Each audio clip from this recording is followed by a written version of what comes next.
Barbara Gallen is a street self-defense expert who teaches ordinary people how to defend themselves. Let's meet the founder of the Defense Department, Barbara Gallen.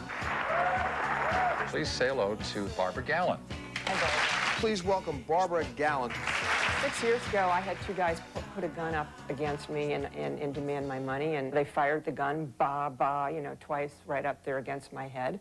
And it was very, very terrifying. I was a non-participant in the whole thing. I was in shock. Whether they killed me or didn't kill me was entirely up to them. What you want to do is calm them down. You want to calm them down. You don't want to push any buttons at all. And that means you have to be able to calm yourself down. This is something that people who aren't prepared have a great deal of difficulty to do. It's real easy to say, like JJ said, don't panic. But 99% of people panic because they've never prepared or rehearsed. Explain your philosophy.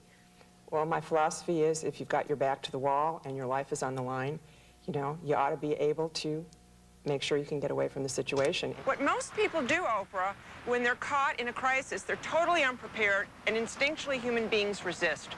And they tend to do things unexpectedly. What I want to teach you right now is things you can practice in front of the mirror. Part of our training is calming down and assessing your situation at the immediately. I think the most crucial issue with children is their right to have personal space.